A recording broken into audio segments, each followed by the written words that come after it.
अस्सलाम वालेकुम नाज़रीन, प्रोग्राम इन सेशन में खुशामदीद। मैं हूँ आपका मेज़बान मोहम्मद अजमल जामा। वफाकी जो हुकूमत है उसने माली साल 2012 और 13 के लिए बजट कल पेश किया। बजट के दौरान जो हंगामा आराई हुई उस सब पे बात हो चुकी, बजट पर भी बात हो चुकी, कल अवामी राय भी आप तक हमने पहुँचाई इन सेशन में। लेकिन बजट से कुछ सियासी राम कहानियाँ जुड़ी होती हैं। आज के इन सेशन में कोशिश करेंगे कि उन कहानियों पर जो पस पर्दा हक़ाइक़ हैं उन पर बात कर सकें। जैसा कि पाकिस्तान पीपल्स पार्टी की गवर्नमेंट ये कहती है जी नए सूबों का क़याम हम अमल में लाकर दम लेंगे, तो फिर नए सूबों का क़याम के लिए बजट में रकम मुख्तस क्यों ना की गई। एक नंबर 2, ये बल्दियाती इंतखाबात की बात भी की जाती है, लेकिन बल्दियाती इंतखाबात का जिक्र तो किया गया, लेकिन उसके लिए भी कोई बजट जो है उसमें एलोकेट नहीं किया गया। और इन सब से हट के सबसे बड़ा सवाल जो पैदा होता है, जो 11 खरब से ज़ायद का जो खसारा है वो कहाँ से पूरा किया जाएगा। जो खसारा हुकूमत को जिसका सामना करना पड़ रहा है इस बजट में, और उसको कहाँ से पूरा किया जाएगा। ये 1141 बिलियन का खसारा है जो कि पिछले 4 सालों में सबसे ज़्यादा हो चुका है। इसका आप हक़ाइक़ भी देख रहे हैं टेलीविजन स्क्रीन पर। तो सबसे बड़ा सवाल ये उभरता है कि इस खसारे को ओवरकम कैसे किया जाएगा, कहाँ से पैसे लाए जाएंगे। क्या नोट छापे जाएंगे, क्या कर्ज लिया जाएगा, या कोई तीसरा तरीका इख्तियार किया जाएगा।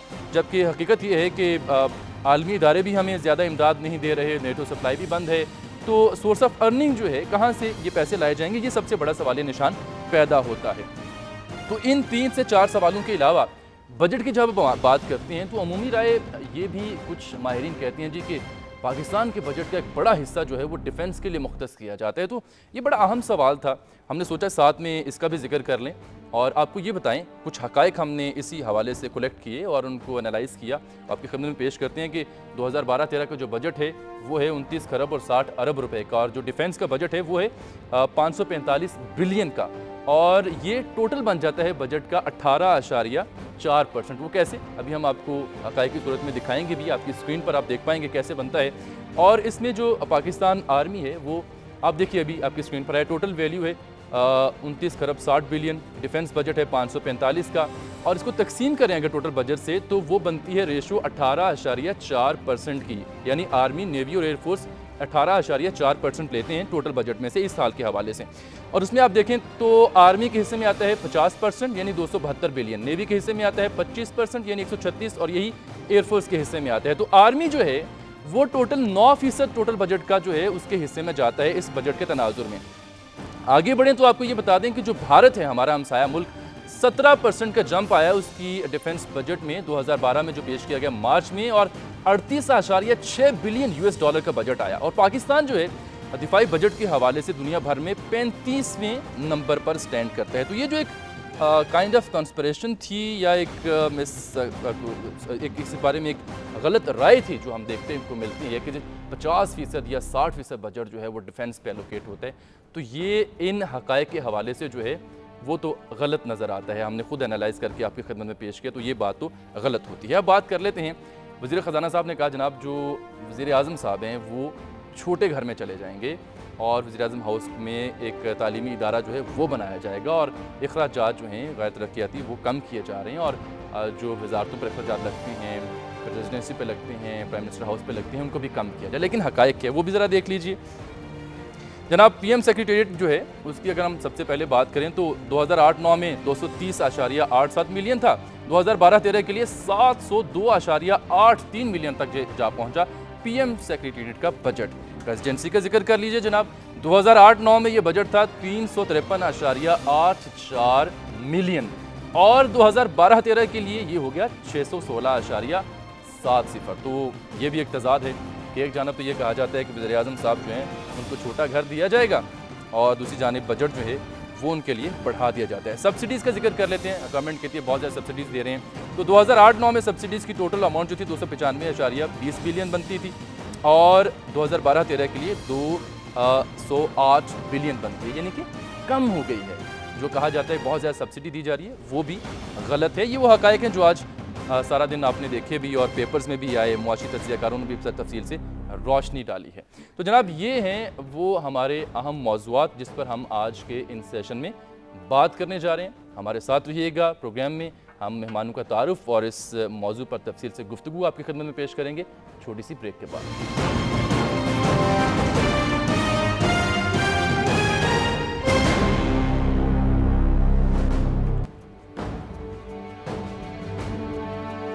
नाज़रीन, प्रोग्राम इन सेशन में एक बार फिर से आपको खुश आमदीद कहते हैं। बजट से जुड़ी सियासी राम कहानी पर बात करने के लिए आज हमारे साथ स्टूडियोज़ में मौजूद हैं पाकिस्तान पीपल्स पार्टी के रहनुमा जनाब नवीद चौधरी साहब। बहुत शुक्रिया नवीद साहब आपकी तशरीफ़ आरी का। और इस्लामाबाद में हमें ज्वाइन कर रहे हैं जनाब कामिल अली आगा साहब, सीनियर रहनुमा है पाकिस्तान मुस्लिम लीग काफ के। आगा साहब, आपका भी बहुत शुक्रिया तशरीफ़ आवरी का। और टेलीफोन लाइन पर हमें ज्वाइन करें पाकिस्तान मुस्लिम लीग नून के सीनियर रहनुमा तज्ज़ियाकार भी हैं जनाब अयाज़ मीर साहब। मीर साहब, बहुत शुक्रिया आपकी तशरीफ़ आवरी का भी। सबसे पहले ये जो तमाम सवालात मैंने प्रोग्राम के आगाज़ में उठाए, ये नवीद चौधरी साहब की खिदमत में पेश करते हैं। चौधरी साहब, 3-4 क्वेश्चन है, लेकिन सबसे पहले बुनियादी सवाल ये, खसारा कहाँ से पूरा होगा, आमदन कहाँ से है गवर्नमेंट के पास? इतना सब कुछ तो बता दिया बजट में इन डिटेल में। देखें, जब एक बजट बनता है तो बजट में एक तो आमदनी और उसके अखराजात के हिसाब से होता है कि कितनी आमदनी कितनी, लेकिन उसके साथ साथ एक दिया जाता है कि इकॉनमी को कंसोलिडेट करने के लिए हमें किन किन लाइनों पे चलना है, उसके लिए ये खसारा आता है। अब खसारे के जो ऑल्टरनेट हैं वो नेचुरली 2-3 चीज़ें होती हैं। एक तो होता है कि ठीक है जी, को आपने लोन ले लिया या नोट छाप लिए। नहीं, नोट छापना इज़ द लास्ट थिंग्स, छापे तो जा रहे हैं ना? नहीं, वो तो इस वक्त होता है ना कि जब आपके अब सर्कुलर डेट में या जिसमें प्रॉब्लम आ रही है, जिस आउट ऑफ द बजट पे बात है, उसकी बात कर रहा हूँ। वो खसारे को वैसे नहीं होता पूरा करने के लिए। तो एक तो वो हो गया। फिर दूसरा देखा है जाता, फिर उस पर कट लग जाता है बाद में, अगर नहीं पूरे कर सकते उस पर कट आ सकता है। जैसे हमने तरक्याती फ़ंड में 900 कुछ बिलियन रखे हैं, तो वो अगर यानी तरक्याती फंड को कट किया जा सकता है। नहीं, अगर ज़रूरत, वो फंड क्यों नहीं कट होते जो कि वजारतों पे अच्छा, खर्च अभी होते हैं, आपने PM क्योंकि हाउस पे अभी खर्च आपने होते हैं, बात की, प्रेसिडेंसी पे खर्च होते अभी हैं। देख रहे हैं आपने बात की कि जी ये बढ़ गए, असल में बढ़े नहीं हैं। आप जब इंक्रीज़ दे रहे हैं, 20% सैलरीज की इंक्रीज़ दे रहे हैं, तो जो एम्प्लॉयज़ हैं वहाँ, उनकी सैलरीज भी उसी हिसाब से बढ़ेगी। कितने एम्प्लॉयज़ हैं वहाँ पे? देखें, बहुत ज़्यादा सेक्रेटेरिएट कोई छोटा सा तो नहीं होता किसी का भी। अब जब पूरी देखें तो तमाम मिनिस्ट्रियों के हिसाब से उसको वो सेक्रेटेरिएट तो को चंद maintain करना है। हज़ारों में तनख्वाह बढ़ी ना उनकी। नहीं, ये तो आप देखें, देखें जो इंक्रीज हुआ है वो आप देखें, प्रेसिडेंसी के आप देखें 2008-9 की, आप भी देख सकते हैं, ये देखिएगा मैंने देखा है, कितना इसमें राइज हुआ है। मैं इसीलिए बात कर रहा हूँ ना। एक तो आ गई एम्प्लॉयज़ की जो आ गई, उसके साथ साथ जिस तरीके से आपके एक्सपेंडिचर बढ़ रहे हैं, जो मेंटेनेंस के, दूसरी चीज़ों के, वो भी इसी में आएंगे। और वो जो खाने साथ में आपके फाइनेंस मिनिस्टर ये कहते हैं पीएम साहब को छोटे घर में शिफ्ट कर रहे हैं, तो छोटे घर में जब शिफ्ट किया जाता है जनाब, खर्चे भी फिर थोड़े हो जाते हैं, लेकिन खर्चे जो हैं, जो बजट है वो बढ़ जाता है। घर का खर्चा अगर बढ़ता हो तो मैं कहूँ जी ठीक है जी, उसका किचन का खर्चा बढ़ा तो ठीक है, फिर तो आप बात करें। लेकिन जब सेक्रेटेरिएट की बात करें तो secretariat is a working place, वो एक डिफरेंट इशू है। इसी लिहाज से आपस में अभी आपने एक बात कही जी कि जी नए सूबों के लिए कोई प्रवीण नहीं रखी गई। बिल्कुल। देखें, बात यह है कि प्रजप्शन पे और सिर्फ ये इस पे प्रज्यूम करना कि जी नए सूबे बन रहे हैं तो इसलिए पैसे रख दें, वो बात नहीं है साहब। आपकी क़यादत पता है कहती है कि हम मर जाएंगे पर सूबे नए जरूर बनाएंगे। कमीशन बन गया, बिल्कुल, सदर साहब रेफरेंस भेजा हुआ है। जब वही एनएफसी, लेकिन जो देखेगा, जब एनएफसी की एलोकेशन हुई हुई है ऑलरेडी, तो उसी में से वो शेयर जाएगा उस साइड पे, जिसको वो कोई नया क्रिएट तो नहीं हो रहा। यानी सूबे देंगे शेयर, सूबे फंड्स देंगे जब नए सूबे उसी में से जब अगर पंजाब में से निकल रहे हैं तो पंजाब गवर्नमेंट उसी में से इसको एलोकेशन देगी ना, कि ये एलोकेशन इस साइड पे जाएगी भाई, कि इसका चले बल्दियाती इंतखाबात का जिक्र कर ले। हाँ, अब बल्दियाती देखें, बल्दियाती में जो इलेक्शन को दिया गया फंड, जो इलेक्शन कमीशन को, वो अपनी जगह पे देगा। उसकी इम्प्लीमेंट करने के लिए लोग, ये जो आएगा, ये अभी तय हुआ ना कि लोकल बॉडीज का इलेक्शन जो है वो इलेक्शन अथॉरिटी करती है कि इलेक्शन कमेशन ने करना है। इलेक्शन ईयर है, इलेक्शन ईयर के बावजूद भी बल्दियाती इंतखाब भी आने हैं, कौमी असेंबली के सूबाई असेंबली के इंतखाब भी आने हैं। अभी लॉ आ रहा है, उनका जिक्र भी कहीं भी नहीं हुआ। आज अभी लॉ बन रहा है, अभी ऑर्डिनेंसेस डेवलप हो रहे हैं। जब तक वो बना नहीं, उसके ऊपर आप कैसे करेंगे? दिख रहा अभी आम इंतखाबात के लिए 1 अरब 57 करोड़ पे, इलेक्शन कमीशन में 31 करोड़ पे कम दिए गए हैं, जिससे शुबहात उठते हैं। इसलिए वो कम दिए गए कि जो पहले एक्सपेंसेस थे, जो उनके वोटर्स वो उन्होंने करना था और जिससे कहना था, वो तो सारा एकदम पूरा करना था। सबसे बात कर लेते हैं हमारे साथ। मुझे अयाज साहब, ये चौधरी साहब कुछ अपनी मंतक पेश कर रहे हैं, मेरे तमाम सवालों के जवाब में अपनी पार्टी पोजीशन को वाजे कर रहे हैं। आप ये फरमाएंगे, मैंने एक सवाल उठाया था कि ये खसारा कहाँ से पूरा होगा, आमदन कहाँ से आएगी, तो 2 बातों पे उन्होंने गौर किया, या तो कट किया जाएगा या फिर लोन लिया जाएगा, और तीसरी मैंने ऑप्शन दी कि या फिर नोट छापे जाएंगे। क्या यही सोल्यूशंस रह गए हैं हमारे पास? नहीं, पर इसमें आप देखिए ना, पिछले 4 साल में कैसे काम चला है। जो डोमेस्टिक डेट जो है इन्होंने इनहेरिट किया था वो डबल हो गया है जी। बिल्कुल जो है सही फिगर्स में वो डबल हो गया है। ये बैंक से बोरोइंग ज्यादा करेंगे। हमारा जो मेन प्रॉब्लम इस वक्त है, एक डेट सर्विसिंग है, डेट सर्विसिंग पे सारे का सारा पैसा जा रहा है, और दूसरा है कि हमारा जो है रिसोर्स बेस बढ़ नहीं रहा है। अब बोल्ड डिसीजंस आप कहें कि इस हुकूमत ने जो 4 साल में नहीं लिए तो 5वें साल में वो कोई ताकतवर और बोल्ड डिसीजंस लेंगे, वो तो अनरियलिस्टिक बात है। हम उसका पूरी रात तक बात कर सकते हैं लेकिन उसमें से निकलेगा कुछ भी नहीं। तो ये ऐसे चलता, पब्लिक सेक्टर एंटरप्राइजेस जो ब्लीडिंग है, जिन पे सब्सिडी दी जा रही है, उनकी हालत ऐसी की ऐसी है। बेनजीर इनकम सपोर्ट प्रोग्राम पे कोई 10 बिलियन रुपीस इन्होंने बढ़ा दिए हैं, इजाफा किया गया। जी हाँ। 3-4 और वेग से इन्होंने चीजें रखी हैं जो इनको पैसा जो है फ्लेक्सिबल वो पैसा मिलेगा कि इधर उधर कर सकते हैं, वो भी मेरे ख्याल इलेक्शन पर्पसेस के लिए ये स्पेंड करेंगे। तो ये जो साल है इलेक्शन के लिए हुकूमत जा रही है, लेकिन सारे का सारा इन्हिसार जो होगा प्राइवेट बैंक बोरोइंग पे होगा, उससे ये काम चलेगा। और गालिबन कुछ ये बाद में जो आना है फिर देख लेंगे, जो भी आएगा, ये हुकूमत होगी कोई और होगी वो देखा जाएगा। ये साल तो टपाएं पर जो लेकिन मीर साहब, इससे फिर जो सूरत हाल आप बयान करें, इससे फिर जो आने वाली गवर्नमेंट होगी यकीनन उसको तो फिर बहुत मुश्किलात का सामना होगा। अगर इस तरह से डंग टपाऊ तरीके से 5वां बजट भी कर लिया गया जो हकायक आप बयान करें, तो अगली गवर्नमेंट के लिए क्या चैलेंजेस हो सकती हैं? वो बियॉन्ड इमेजिनेशन हो जाएगी सूरत हाल। मीर साहब, ये किसकी बात कर रहे, किससे पूछ? मैं आपसे बात कर रहा था, कमेंट कर रहा था मैं आपकी बात पे। जो आप सूरत हाल बयान कर रहे हैं उसके तनाजुर में देखा जाए तो फिर जो आने वाली गवर्नमेंट होगी उसके लिए तो बहुत ज्यादा मुश्किलात हो जाएंगी। नहीं देखिए, पर ये सिर्फ शॉर्ट टर्मिज्म है, शॉर्ट टर्मिज्म से काम चल रहा है। और ये है कि इसके बाद जो भी हो बला देखी जाएगी। ये कर रहे हैं, इस लिहाज से ये काम कर रहे हैं। बोल्ड डिसीजंस और कोई भी नहीं होंगे, ना ये ले सकते हैं। फिजिकल मिसमैनेजमेंट जो है इस गवर्नमेंट की हॉलमार्क रही है पिछले 4 साल में, वो आप इसके मुजाहरे मजीद देखेंगे जो अगले 6 या 8 या 10 माह जितने भी हों अब से लेके अगले इलेक्शन तक। तो ये जो आप पहले मंजरनामा 4 साल देख रहे हैं, इसी में थोड़े काला रंग जो है आपको ज्यादा नजर इसी में काला रंग थोड़ा ज्यादा नजर आएगा। नवीद चौधरी साहब, अयाज मीर साहब ये कह रहे हैं। अयाज मीर साहब ने जो अभी कहा उसके अंदर अगर इन्होंने स्टडी किया होता डॉक्यूमेंट, तो ये बोल्ड डिसीजन की बात इस तरह न करते। बोल्ड डिसीजन लिया तो जो टारगेट्स हमने अचीव किए वो एक मैक्सिमम रिकॉर्ड किया, जो आपने जीडीपी की रेशो से इनकम टैक्स हमने रिकवर किया, वो हमारा था 8%, हमने 9.8% पे ले गए उसको कलेक्ट करके। ये बोल्ड डिसीजन वही थे। आज भी हमने जो टारगेट रखे हैं वो उससे ज़्यादा रखे हैं, इस लिहाज से कि उस पर स्टेप्स लेने के लिए, और जो हमने स्टेप्स लिए वो सब नज़र आ रहे हैं।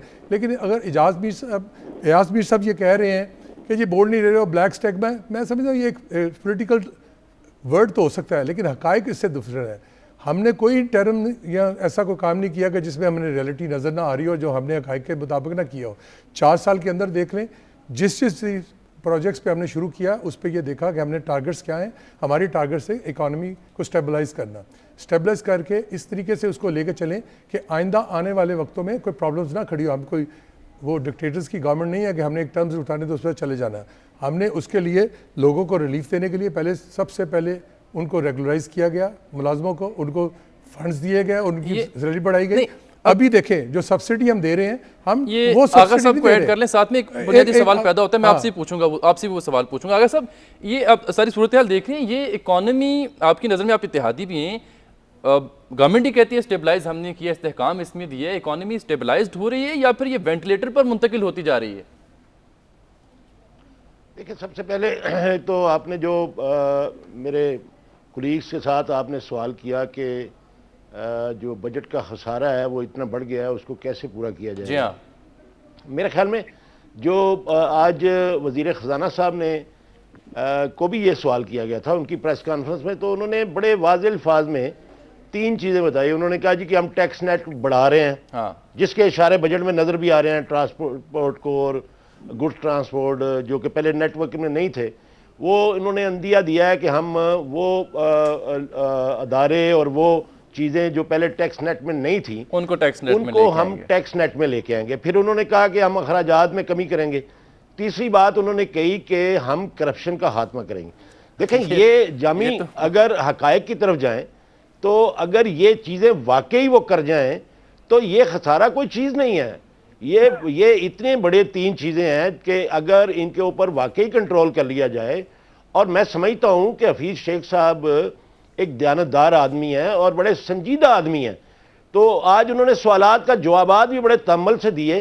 तो उन्होंने जो अंदिया दिया है और जो संजीदगी उनके चेहरे पे नजर आ रही थी, मैं समझता हूं कि अगर वो ये कर लें तो ये खसारा वाकई पूरा हो सकता है। लेकिन साहब का तजर्बा, देखें मेरी बात, साहब का जो तजर्बा है, मेरी जब भी बात सुन, वो ये नजर नहीं आता।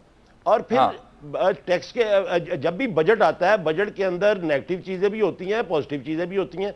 जो पॉजिटिव चीज मुझे नजर आई है वो ये है कि सबसे बड़ा प्रोपेगेंडा ये किया जा रहा था कि ये चूंकि इंतखाबात का साल है, तो इस साल के अंदर हुकूमत जो है वो पूरी दुनिया को भूल जाएगी और सारा बजट जो है वो इंतखाबी बजट होगा और हर चीज़ को तहस नहस करके सिर्फ और सिर्फ इंतखाबात को मद्देनज़र रखते हुए ये बजट पेश किया जाएगा। लेकिन मैं समझता हूँ कि ये एक इस प्रोपेगेंडे के बिल्कुल ख़िलाफ़ एक मुतवाज़न बजट है। लेकिन इसके अंदर मुझे एतराज़ात बहुत सारे हैं। मुझे ये एतराज़ है कि जो असल मसला है सही वो ये है आज पाकिस्तान का कि लोड शेडिंग का खात्मा हो, एनर्जी क्राइसिस जो है वो खत्म हो। ये अगर खत्म होते हैं आगा तो साहब उसमें जो नए वजीर जो बने आज बिजली और पानी के, अहमद मुख्तार साहब, जिनसे वजारत दिफा ली गई है, वो ये कहते हैं लोड शेडिंग चैलेंज है, खात्मे का टाइम फ्रेम हम नहीं दे सकते। गो के एलोकेट भी किया गया बजट। काश के जो आप बात करें कि वाकई संजीदगी नजर आए, काश के ऐसा देखने को हमें मिले, काश के हमें ऐसा देखने को मिले। 4 साल में तो हमें नहीं मिली। आगे साहब मुझे यहाँ पे एक ब्रेक लेनी है, sorry to cut to you, लेकिन मैं ब्रेक के बाद वापस आऊँगा तो आप तीनों से मजीद सवालात का सिलसिला हम जारी रखेंगे और बात हम ये करेंगे जो आगा साहब ने बात की कि वज़ीर ख़जाना ने ये कहा कि टैक्स नेट बढ़ाया जाएगा। बजट से पहले तो ये कहा जा रहा था कि टैक्स नेट नहीं बढ़ाया जाएगा, नया टैक्स नहीं लागू किया जाएगा, लेकिन अब शायद खसारा पूरा करने के लिए किया जा रहा है। तो ये एक तजाद सी सूरत हाल हमें क्यों नज़र आ रही है, बात होगी इस पर एक ब्रेक के बाद। मेरे साथ रहिएगा।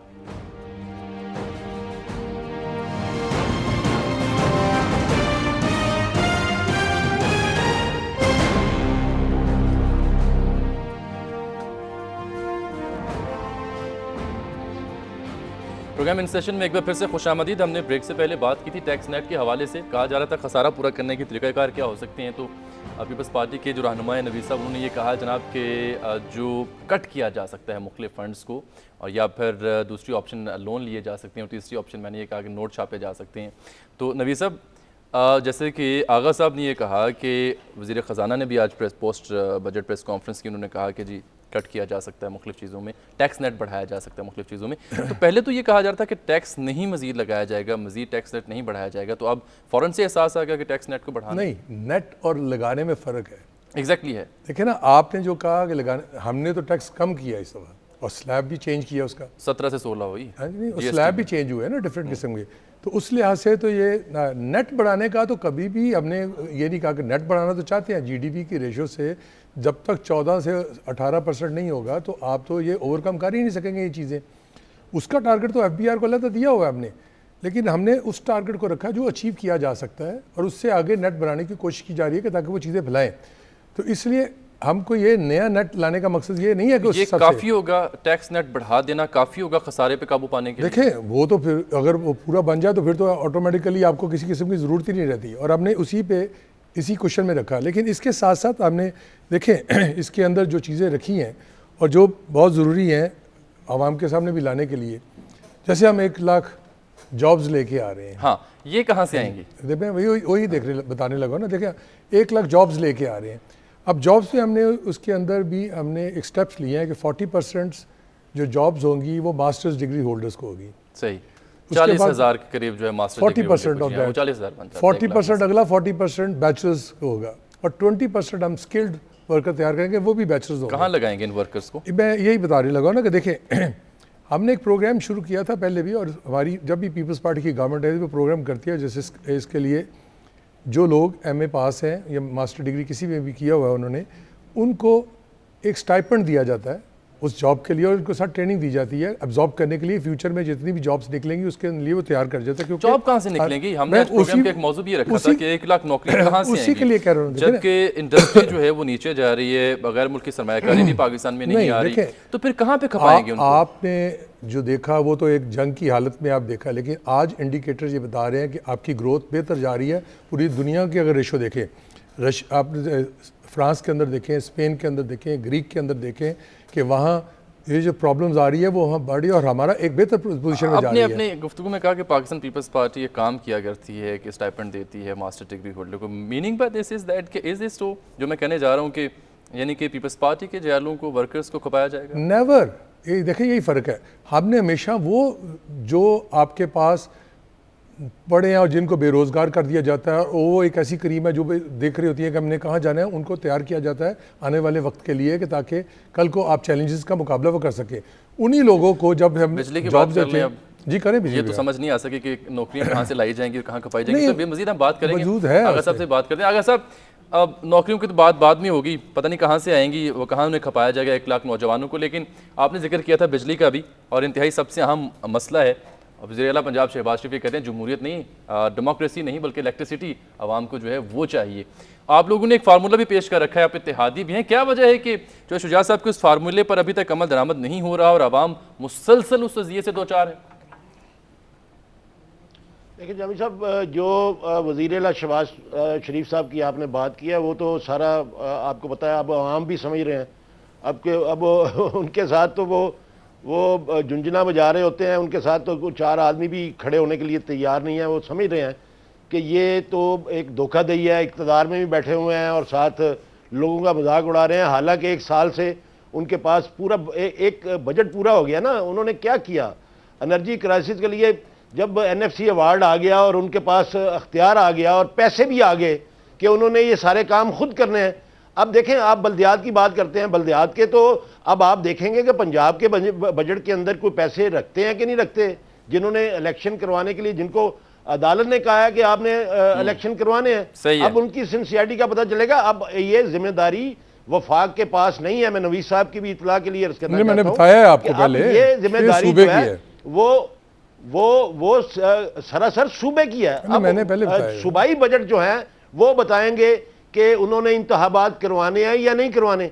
ये बाकी रही बात एनर्जी की, तो ये जो ड्रामा शहबाज शरीफ साहब कर रहे हैं वो बिल्कुल अलग बात है। लेकिन हमारा इख्तलाफ जो है वो वफाक के साथ ही है कि वफाक ने, देखें बिजली प्रॉब्लम नहीं है, ये लोगों को समझाने की बात है।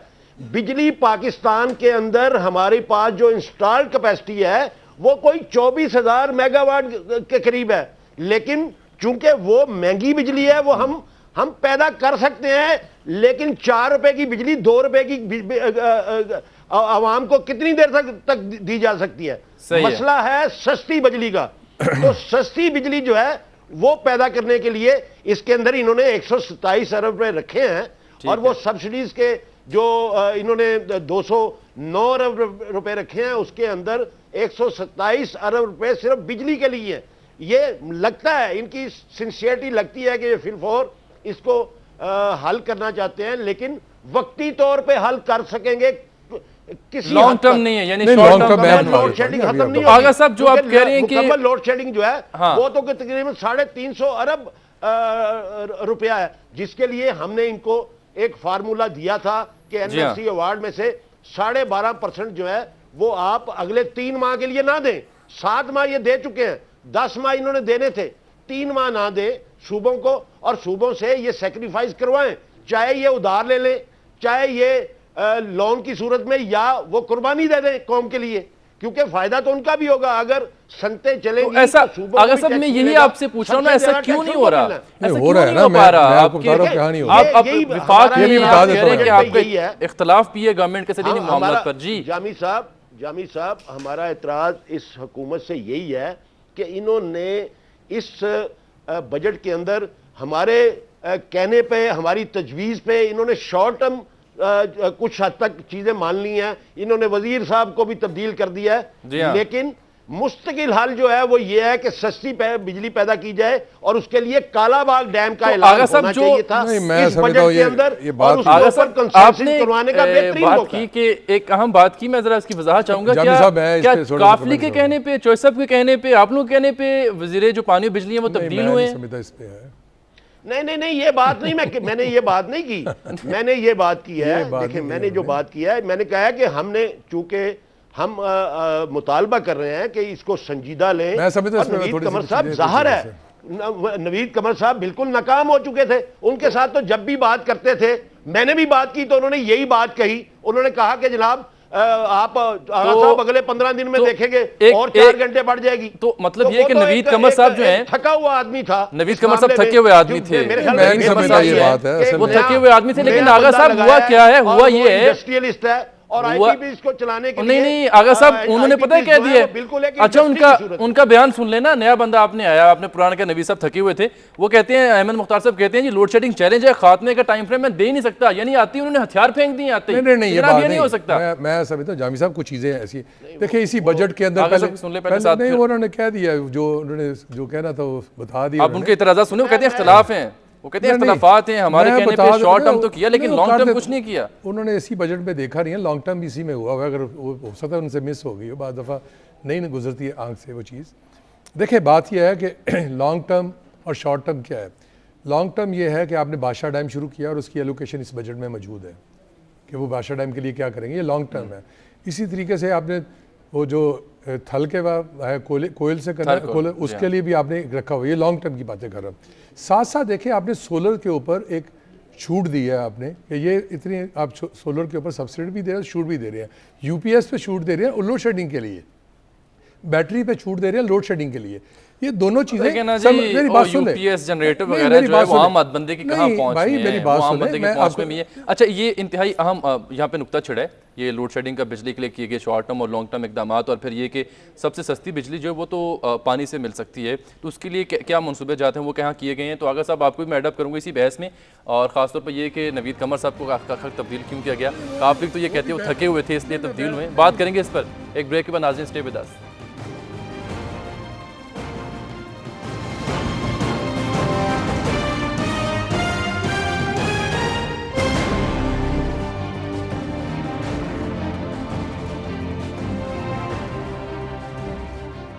नाज़रीन प्रोग्राम इन सेशन में एक बार फिर से आपको खुशामदीद कहते हैं। ब्रेक से पहले बात चल निकली थी बजट से जुड़ी सियासी राम कहानियों में, बिजली की, इलेक्ट्रिसिटी की, लोड शेडिंग की, शॉर्ट टर्म मनसूबाबंदी की, लॉन्ग टर्म मनसूबाबंदी की। आगा साहब ने इस पर तफसीली बात की और कहा कि जो इख्तलाफात उनके हैं गवर्नमेंट के साथ उनका भी इजहार किया, और फिर हमने जिक्र किया था कि बिजली के वज़ीर जो है उन्हें तब्दील कर दिया गया, दिफा का अहदा दे दिया गया। और आगा साहब ने ये तबसरा फरमाया जनाब वो तो इंतहाई थके हुए शख्स थे और वो संजीदा नहीं थे इस सारे मामले में। तो नवीद साहब मैं आपसे पूछना चाह रहा था कि आखिर बजट के बाद ऐसी कौन सी नौबत आई, क्या इत्तेहादियों का जोर था, दबाव था, या फिर कुछ और बात वाकई वो सच थी जो आगा साहब कह रहे हैं जिसकी वजह से तब्दील करनी पड़ी वज़ारत, और क्या वज़ारत तब्दील करने से बिजली आ जाएगी? नहीं देखिए असल बात ये नहीं है कि वज़ारत तब्दील करने से बिजली आती है या ये वो थके हुए थे। मैं समझता हूँ ये रिमार्क्स आउट ऑफ कॉन्टेक्स्ट है। सोए तो रहते थे अक्सर वैसे। देखिए बात यह है कि किसी के निजी मामले में इस वजह सोए रहना, उनकी जो परफॉर्मेंस है प्राइवेटाइजेशन में, इसमें वापडा में, इसमें भी वाटर पावर में उनकी परफॉर्मेंस बहुत अच्छी है, ये बुरी नहीं है।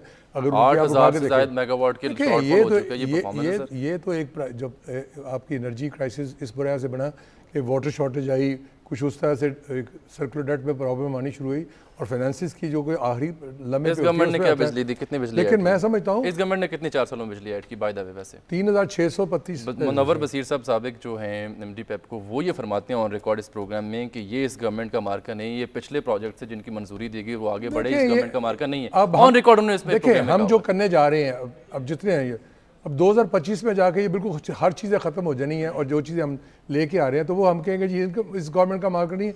बात तो है ये कंप्लीशन किस में है। आज मियाँ नवाज शरीफ इस चीज़ पे बहुत जोर देते हैं जी एटमी धमाका मैंने किया, लेकिन बुनियाद किसने रखी? जुल्फ़िकार अली भुट्टो ने। मेरी बात तो वहाँ रहेगी ना, मैं उसी की बात कर रहा हूँ। इसलिए कहना नहीं, अगर उस चीज़ को हम आगे लेके ना जाते, देखे ना अब 93 के अंदर जब हमने गवर्नमेंट हमारी IPP लेके आई थी, अगर उसको डिसकंटिन्यू ना करते या 97 में मियाँ नवाज शरीफ तो 1 मेगावाट बिजली ना पैदा होती तो कहाँ जाते अगर प्रोजेक्ट को छोड़ देते। इसलिए ये कि बात करें कि हमने शुरू किए तो हमने देखे, बात ये अगर शुरू किए तो उन्होंने कंप्लीट भी तो कर जाने थे ना, 10 साल तो दे गए उन्होंने, एक भी कंप्लीट नहीं किया उन्होंने।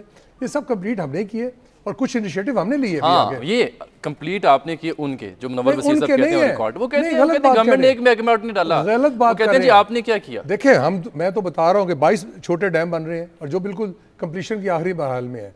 बादशाह डैम शुरू हुआ है, वो भी शुरू हो गया, और उसके लिए जल्दी लोड शेडिंग खत्म हो जाएगी। जल्दी खत्म हो जाएगी लोड शेडिंग और सस्ती बिजली, दो एक कॉन्सेप्ट है इसमें। वो बिजली चाहिए जी, आपने महंगी तो ऑलरेडी कर ली ना, अब दोगी। देखिए मैं आपको यकीन जाने एक बात बताता हूँ, आप भी रहनुमा है, आवाम से आपका भी ताल्लुक है, लोग शायद ये इस बात पे एहतजाज पे अब नहीं आते कितनी महंगी होगी बिजली। लोग कहते हैं बिजली दो तो सही है, नहीं, बिजली दें तो सही ना। आपको असल में आवाम के पास जाए तो आपको पता चले ना कि आवाम क्या कहते हैं बिजली तो दें। नहीं, बिजली तो मिलेगी। देखें अभी ये शॉर्टफॉल जो वक्ती तौर पे है, इसको दूर करने के लिए जो हमने इसमें सब डिटेल्स रखी है वो इसी के अंदर पड़ी हैं कि हमने किस तरीके से इसको ऑल्टरनेट करके, और फिर जो जिन लोगों ने एनर्जी कॉन्फ्रेंस के अंदर बैठ के ये कंजर्वेशन की बात की कि हम जी इस तरीके से आज एसी की बंद करने की तो बातें कर रहे हैं, 2 छुट्टियों तक नहीं कर सके, 8 बजे दुकानें तो बंद नहीं करवा सके, तो ये लोग सिंसियर नहीं है उस हिसाब से। तो मैं समझता हूँ कि कौन नहीं सिंसियर? जब अभी जो प्रोविंशियल गवर्नमेंट्स हैं शहबाज साहब ने तो अपना खैमा ऑफिस जो है मीनार पाकिस्तान लगा दिया, उन्होंने कहा जी मैं उधर जाके बैठूंगा जब तक। वो हो सकता है कदाफी की नकल करने की कोशिश कर रहे हो तो शायद अशर भी उसी तरह का ही हो इनका।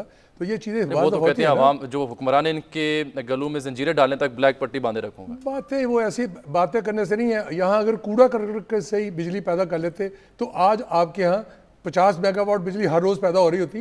ये सोचे सिर्फ अल्फाजों की हद तक ना खेलें, सिंसियरिटी है नहीं ना उनके जेहन में। बजट से आप खास से खुश हैं, आप कहते हैं जी सब अच्छे की रिपोर्ट है। और देखिए मैं एक बात बताऊं, एक मिनट फरीद राजा साहब ज्वाइन किया, उनका मौके उनका ले लें, पहले मौके उनका ले लें, फिर आगा साहब के पास जाना, आगा साहब भी वेट कर रहे हैं। राजा साहब गवर्नमेंट तो बहुत खुश है जी, 5वां बजट उन्होंने पेश कर दिया है, कहते हैं जी एक तारीखी काम किया है, रिकॉर्ड एक बनाया है, खास से खुश हैं, कहते हैं रिलीफ भी दिया है। जमात इस्लामी कितनी खुश है इस बजट से? बिस्मिल्लाहिर्रहमानिर्रहीम, वो जो कहते हैं ना खुशी से मरना जाते अगर एतबार होता, क्या कह रहे हैं? यानी ये कौन सी बात कर रहे हैं? आम आदमी जो है वो तो उससे जाकर पूछे तो उसके तो कोई एक मामला भी हल नहीं हुआ। एक तो बजट वैसे ही हर महीने आता है, यानी बजट का कोई ताल्लुक अब जून के साथ नहीं रहा। ये तो हर महीना लोगों पर जून बनकर ही टूटता है।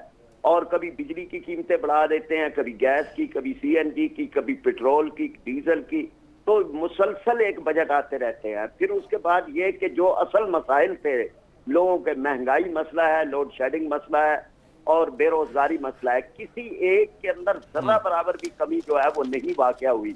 कोई हमारे भाई जो है नवीद चौधरी साहब ये नहीं बता सकते कि जी अब इसके बाद जो है वो कीमतों के अंदर 10% कमी आ जाएगी, या ये हमें ये नवीद सुना दें कि ये बिजली जो 16-16 घंटे लोड शेडिंग हो रही है ये अब 4-5 घंटे की लोड शेडिंग पे आ जाएगा। 183 अरब रुपए की सब्सिडी जो 250 अरब की थी उसको कम करके, तो उसमें ना आपने कोई बिजली जनरेट करने के लिए इसमें रखा है, ना कोई डेमो के लिए रखा है, ना कोई आपने नहीं रखा तवानाई के बढ़ाने के लिए कोई चीज रखी है। तो कोई शॉर्ट टर्म भी रिलीफ नहीं है, कोई लॉन्ग टर्म भी रिलीफ नहीं है, कोई वीएन भी नहीं है। अपने तौर पर इन्होंने कोई जो है वो इसमें ताजर तबके को रिलीफ देने की कोशिश की है। हालांकि इस मुल्क का जरी जो तबका है, जो काश्तकार हैं, वो ज्यादा इस बात के मुस्तहिक थे कि वो मुल्क के मईशत के अंदर एक बड़ा हिस्सा डाल रहे हैं कि रिलीफ उनको भी दिया जाता, कोई बात सस्ती होती, कोई इनपुट्स पेस्टिसाइड्स पे सब्सिडी देख लें राजा साहब। ठीक है प्राजा साहब मेरे साथ ही रहिएगा, इस पर रिस्पॉन्ड करेंगे नवीद साहब भी। लेकिन आगा साहब मैं आपकी जानिब आना चाहूँगा, आपने उन इख्तलाफात का जिक्र किया जो गवर्नमेंट के साथ इत्तेहादी होने के बावजूद भी हैं, आपने कहा भी इनको दूर किया जाए। लेकिन मैं आपसे जानना ये चाह रहा हूँ कि अगर आपकी नज़र में काफिले की दानिश में गवर्नमेंट इस साल भी कामयाब नहीं होती आवाम को रिलीफ देने में, और आपकी जो सजेशंस हैं, तजावीज़ हैं, जैसे कि शुजा साहब का फार्मूला है, उस पर अमल दरामद को यकीनी नहीं बनाया जाता, तो फिर काफिले का लाहे अमल क्या होगा? क्या इस पर सोचा जा रहा है? देखिए हमारा तो बड़ा वाज़े किस्म का एक लाहे अमल है। हमने इस सिस्टम को चलाने की के लिए हमने इनके साथ तावन किया था और हम इनके अलाइड बने थे, और उसके अंदर भी वो हमारा 3 पॉइंट एजेंडा था। उसमें सबसे पहला जो था वो यही था कि एनर्जी क्राइसिस जो है उनको मीट विद करने के लिए एक वाज़े पॉलिसी जो है वो लाई जाए, और इक्तसादी मामलात और मुआशी मामलात पे और महंगाई पे हमने इनके साथ बातचीत की और हम इनके साथ शामिल हुए, और मेन एजेंडा ये था कि ये सिस्टम चलता रहे। अच्छा। और हमने कोशिश की है कि ये चले, लेकिन जो हालात इस वक्त जा रहे हैं, अवाम जो है वो तड़प रही है और इनके अंदर संजीदगी जो है उस हद तक नजर नहीं आ रही। ये बजट जो है इसमें बड़ा वाज़ेह देखें, ये काला बाग डैम कोई जहर तो नहीं है। ये मैंने फ्लोर ऑफ द हाउस ये कहा, मैंने कहा कि आप काला बाग डैम के मुतल्लिक डिस्कशन करवाएं, मेरिट और डीमेरिट, यहाँ पे सेनेट के अंदर करवा ले। आगा साहब 10 साल मुशर्रफ के साथ रहे हैं, कालाबाग डैम आपने तो जिक्र भी नहीं किया। भाईजान ये नबी साहब ये बातें ना करें, फिर मैं पीछे जाऊंगा तो फिर बहुत सारी बहुत सारा काम खराब हो जाएगा। फिर शायद 3 दिन बिना गुजार सके आपके साथ, शायद 3 दिन बिना गुजार सके। कालाबाग डैम जो है अगर नहीं बनाया तो ये बेहतरीन मौका है कि सिंध से जरदारी साहब सदर हैं और ANP आपकी इत्तेहादी है। ये 2 स्टेक होल्डर्स हैं सिर्फ बातों की जो कि कालाबाग डैम की जहां पे प्रोपेगेंडा करके एक जहर फैलाया गया हुआ है। और मैं 100% ये बात करता हूं कि 6 अरब रुपया जहर भी ज़ियाउल-हक में मिलाया था जब आप इसके खिलाफ खर्च कर रहा है। उसका मफाद ये है कि अगर आपने ये चंद सालों के अंदर पानी का इस्तेमाल ना किया तो इसके ऊपर उसने जो डैम शुरू किए हैं उसका हक बन जाएगा। आगा साहब की ये बात भी सब एक बात आगा साहब आपकी एक बात क्रेडिट किसी ने नहीं किया। एक बात देखिए, एक बात में फंसा है आगा साहब, आपकी बात को आगे मैं लेके जा रहा हूँ, आपकी बात को लेके जा रहा हूँ, मैं आपकी बात को आगे लेके जा रहा हूँ कि इत्तेहादी आपके साथ हैं, काफ लीग भी, ANP भी और तमाम जमातें आपके साथ हैं, तो क्या कंसेंसस बनाने में हर्ज क्या है? वरना आवाम जो है ये बात आगा साहब सुन ले जरा, आप इनके ऑब्जेक्शन आपने रेज की तरफ से जवाब सुन लेना। और अगर आप कालाबाग डैम का ऐलान कर दे, ये बात भी मैं वादे अल्फाज का मैं बताता हूं, तो फिर ये अवाम कालाबाग डैम बनने तक 16 घंटे की अजियत बर्दाश्त करने के लिए तैयार हो जाएंगे, खड़े हो जाएंगे और आपके साथ अगर नवीद सुना दे, नवीद साहब नवीद सुना देना इसमें। आगा साहब मेरे साथ रहिएगा प्लीज। आगा साहब मेरे ख्याल मेरी आवाज नहीं सुन पा रहे, आप मेरे साथ ही आगा साहब, मेरे ख्याल मेरी आवाज नहीं सुन पा रहे। जी ठीक है, बहुत अच्छी बात आपने की। यही आपकी जो ऑब्जेक्शंस हैं हम यहाँ पे रेज करते हैं, कहते हैं जी ANP आपके साथ है, MQM भी आपके साथ है, काफ लीग भी आपके साथ है, क्रेडिट ले लें, आप ले लें, कालाबाग क्यों नहीं बना देते, जान छोड़ें। ये हमारे इत्तेहादी हैं, ये जो बात कह रहे हैं पार्लियामेंट मीटिंग में आके बात करें, हमने कभी इनको रोका है? इसलिए ये सिर्फ पब्लिकली आके सिर्फ माइलेज करने, पोलिटिक्साइज करना बात है। इन्हीं पोलिटिक्साइज की वजह से माजी में भी नहीं बन सका, ज़ियाउल-हक के दौर में भी ये बातें होती रही। और अभी आपने कहा महंगाई सुन ले, और अभी आपने महंगाई की बात की, एक फिक्र महंगाई का एक लाइन जो महंगाई की कर रहे हैं ना, अभी आपने कहा कब जो आपने सेल्स टैक्स कम किया और जो ड्यूटी कम की उसका महंगाई पे असर करेगा और कम होगी महंगाई। बहुत बहुत शुक्रिया नवीद साहब, आप तशरीफ लाए यहाँ पर। लेकिन आगा साहब ने बड़ी तफसीली इस पर गुफ्तगू की, आपने भी क्यों कहते हैं क्रेडिट ले लें लेकिन कालाबाग डैम पे कंसेंसस क्रिएट कर लें, जबकि इत्तेहादी सारे आपके साथ हैं। नाज़रीन, अब प्रोग्राम खत्म करने से पहले मैं आपको एक बात बता दूँ, आज मैं एक आर्टिकल में पढ़ा था कि भारत की एक रियासत है मशरकी भारत की बिहार, उसका नाम आपने सुना होगा। कहा जाता है तो बहुत पसमंदा ये रियासत है, वहाँ पर तरक्की बिल्कुल नहीं है, गुर्बत है, बेरोजगारी है, सब कुछ वहाँ पे है। लेकिन BBC की एक ताज़ा रिपोर्ट आई जो आपकी खिदमत में पेश करने जा रहा हूँ कि तेज़ी से तरक्की करने वाली भारत की सबसे टॉप वाली वो रियासत बन गई है बिहार, जिसका नाम भी कभी सुनने को नहीं मिलता था तरक्की के हवाले से। तो ये है हमारे हमसाया मुल्क की उस रियासत की सूरत हाल जो किसी ज़माने में पसमानदा थी और आज वो सबसे तेज़ी से तरक्की करती हुई रियासत के तौर पर जानी जाती है भारत में। लेकिन हमारे यहाँ तरक्की नाम की चीज़ किसी भी शोबे में देखने को नहीं मिलती। इसी नोट के साथ अजमल जामी को इन सेशन से इजाज़त दीजिए। अल्लाह हाफ़िज़।